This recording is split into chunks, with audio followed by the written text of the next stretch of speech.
नमस्कार। राजकीय महाविद्यालय बिदासर के यूट्यूब चैनल में आप सभी का स्वागत है।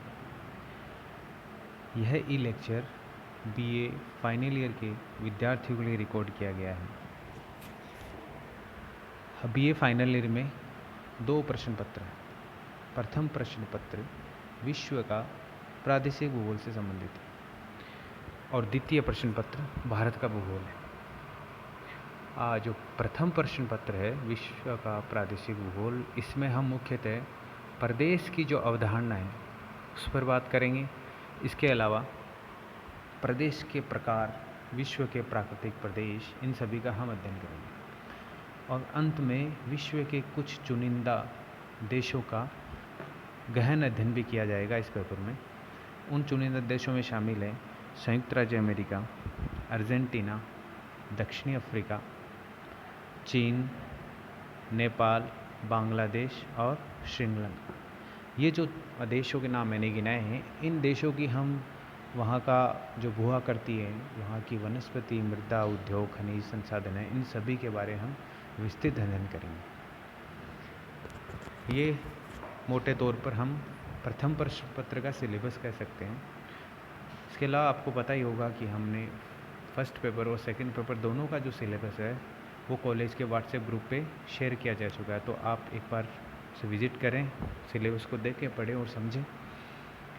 जो द्वितीय प्रश्न पत्र है भारत का भूगोल, हम उसे पहले लेंगे, उस पर पहले बात करेंगे। और भारत का भूगोल पढ़ने के लिए मैं आपको 2 पुस्तकें रिकमेंड करता हूँ जो अमूमन पढ़ी जा सकती हैं। इनमें से आप अपने विवेकानुसार कोई भी एक पुस्तक खरीद सकते हैं। पहली पुस्तक है R.C. तिवारी द्वारा लिखी हुई है भारत का भूगोल, और दूसरी पुस्तक D.R. खुल्लर साहब द्वारा लिखी गई है। अब इन दोनों में से कोई भी लिख सकते हैं। पहली R.C. तिवारी ने लिखी है और दूसरा D.R. खुल्लर। इन दोनों पुस्तकों में आप अपनी स्वेच्छा अनुसार कोई भी एक पुस्तक खरीद सकते हैं। तो टाइम ज़्यादा ना लेते हुए हम आज के टॉपिक की बात करते हैं। आज हम शुरुआत करेंगे भारत के भू आकृतिक प्रदेश। ये हम स्कूली पाठ्यक्रम से पढ़ते आए हैं कि भारत के भूगोल, जो भारत का भू आकृतिक प्रदेश है, इनको मोटे तौर पर 5 विभागों में विभाजित किया जाता है। प्रथम उत्तर के पर्वतीय प्रदेश, या जिसे हम हिमालय पर्वतीय प्रदेश भी कह सकते हैं। दूसरा भू आकृतिक प्रदेश है गंगा के महान मैदान या उत्तरी मैदान। आगे जो तीसरा भू आकृतिक प्रदेश है उसमें प्रायद्वीपीय भारत को शामिल किया जाता है। चौथा भू आकृतिक प्रदेश में तटीय मैदान शामिल है और 5वां और अंतिम भू आकृतिक प्रदेश द्वीपीय समूह शामिल है। तो हम इन 5 भू आकृतिक प्रदेशों में सबसे पहले द्वीप समूह के बारे में बात करेंगे। जैसा कि आप जानते ही होंगे कि भारत जो कि द्वीप समूह, उनको 2 भागों में बांटा गया है। एक द्वीप समूह अरब सागर में स्थित है जिसे हम लक्षद्वीप से नाम से जानते हैं, और दूसरा जो द्वीप समूह वो बंगाल की खाड़ी में स्थित है जिसे हम अंडमान व निकोबार द्वीप समूह के नाम से जाना जाता है। इन दोनों द्वीप समूह की जो ज्योग्राफी है, वेजिटेशन है, जैव विविधता है, वहाँ पर रहने वाले लोग हैं, वो बिल्कुल अलग है। उनका निर्माण की जो प्रक्रिया है वह भी अलग ही है। इससे पहले हम बात करेंगे अंडमान और निकोबार द्वीप समूह की। अंडमान और निकोबार द्वीप समूह बंगाल की खाड़ी में स्थित है। ये एक द्वीपों की श्रृंखला है जिसमें अलग अलग आकृतियों के कई द्वीप पाए जाते हैं, और इसमें करीब 572 द्वीप शामिल हैं। तो बड़ी संख्या में द्वीप हैं और इनका आकार भी कुछ अलग अलग है, जैसे कि आप मैप में देख सकते हैं। ये जो है ये अंडमान निकोबार द्वीप का समूह का मैप है, जिसमें देखिए भिन्न आकार के अलग अलग द्वीप हैं। इसमें करीब 572 द्वीप शामिल हैं। इसकी जब अवस्थिति की बात करते हैं तो अंडमान निकोबार द्वीप समूह 6 डिग्री उत्तरी अक्षांश से लेकर 14 डिग्री उत्तरी अक्षांश तथा 92 डिग्री पूर्वी देशांतर से 94 डिग्री पूर्वी देशांतर के बीच में स्थित है। इन द्वीप समूह की उत्पत्ति के बारे में ये माना जाता है कि जलमग्न पर्वतों का हिस्सा है, इनके बारे में ये माना जाता है।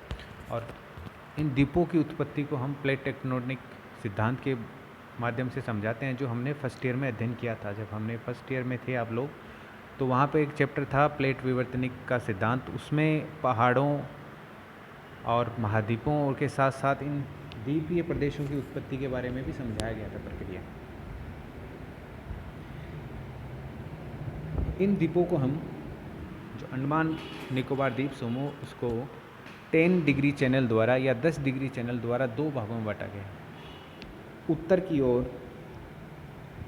की ओर जैसे कि ये 10 डिग्री चैनल है, इस 10 डिग्री चैनल द्वारा अंडमान निकोबार द्वीप समूह को 2 भागों में बांटा गया है। जो उत्तर का भाग है वो अंडमान द्वीप समूह है, और जो दक्षिण का है वह निकोबार द्वीप समूह है। इस प्रकार से 10 डिग्री चैनल द्वारा अंडमान निकोबार द्वीप समूह को 2 भागों में बांटा गया है। 10 डिग्री चैनल के उत्तर में अंडमान द्वीप समूह है। इस अंडमान द्वीप भी कुछ बड़े भाग हैं, जैसे कि north Andaman, middle Andaman, south Andaman और लिटिल अंडमान। इस प्रकार से ये 4 द्वीप समूह हैं। अर्थात अंडमान जो द्वीप समूह है उसके 4 बड़े द्वीप हम अंकित कर सकते हैं।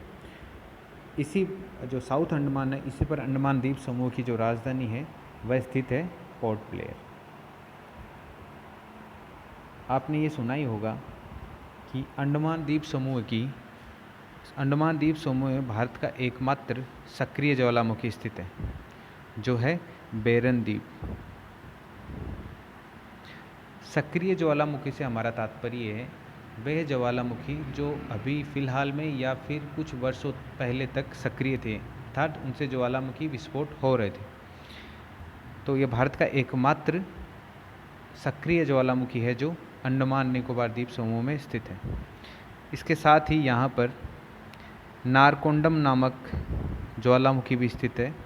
यह एक विलुप्त प्राय ज्वालामुखी है। विलुप्त प्राय ज्वालामुखी से हमारा अर्थ है कि मानवीय काल में, मानव की स्मृति में इनमें विस्फोटकता नहीं देखी गई है और इनको मर्त प्राय माना जाता है, अर्थात इनमें अब कोई संभावना भी नहीं रह गई कि इनमें फिर से विस्फोट होंगे। अंडमान निकोबार द्वीप समूह की अगर जलवायु की बात करें तो विषुवत रेखा की निकटता के कारण यहाँ पर विषुवत रेखीय जलवायु पाई जाती है।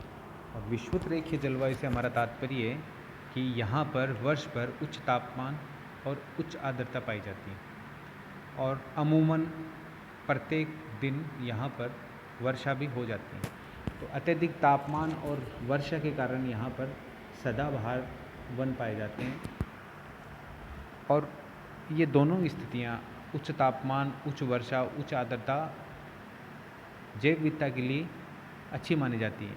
इसी वजह से यही कारण है कि ये वनस्पति हो या जीव जंतु, दोनों ही तरीके से भारत के जैव विविधता के आधार पर हम ये समृद्ध क्षेत्र हैं।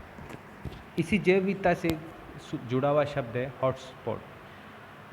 जैव विविधता हॉटस्पॉट, ये अमूमन जब भी हम जैव विविधता के बारे में बात करते हैं ये शब्द अमूमन सुनने में आता है। इस हॉटस्पॉट शब्द का अर्थ ये है कि वे क्षेत्र जो जैव विविधता के आधार पर समृद्ध होने के साथ साथ वहाँ की जैव विविधता पर खतरा भी बना हुआ है, अर्थात वहाँ पर उच्च जैव विविधता भी है, साथ साथ उच्च जैव विविधता पर खतरा भी बना हुआ है। इस आधार पर हॉटस्पॉट क्षेत्र चिन्हित किए जाते हैं, और ये भारत में कुल मिलाकर 4 हॉटस्पॉट चिन्हित किए गए हैं। इनमें से 2 हॉटस्पॉट क्षेत्र पूर्णतया भारत में हैं, जिनमें एक पश्चिमी घाट है और दूसरा पूर्वी हिमालय। इनके अलावा 2 जो हॉटस्पॉट है उनमें भारत का कुछ क्षेत्र शामिल है। ये यहाँ इसलिए बताया जा रहा है क्योंकि अंडमान निकोबार द्वीप समूह है सुंडा हॉटस्पॉट का एक भाग है। सुंडा एक द्वीप है जो इंडोनेशिया का भाग है, तो जो सुंडा हॉटस्पॉट है उसका भाग है अंडमान निकोबार द्वीप समूह, अर्थात यहाँ पर उच्च जैव विविधता पाई जाती है। और उच्च जैव विविधता के अलावा प्राय अखबारों हम देखते हैं कि यहाँ की जनजातियाँ भी सुर्खियों में रहती हैं।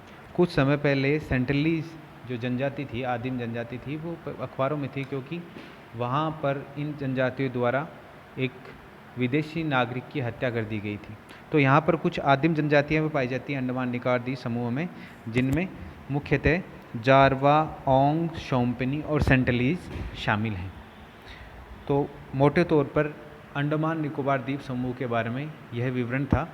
आप इसके बारे में एटलस, अगर आपके पास, लास्ट ईयर हमने एटलस मंगवाई थी, अगर आपके पास नहीं है तो आप लेके आइए और एटलस में इन आइलैंड को देखिए, विस्तृत तौर पर देखिए कि कहाँ पे 10 डिग्री चैनल है, कहाँ पे बेरन द्वीप है, कहाँ पे नारकोंडम जो द्वीप समूह है। इसके अलावा लास्ट ईयर, पिछले वर्ष, कुछ द्वीपों का प्रधानमंत्री द्वारा नाम चेंज कर दिया गया था। ये जो द्वीप हैं, 3 द्वीप थे जिनका नाम चेंज कर दिया गया था, जो मैंने लिख रखा है।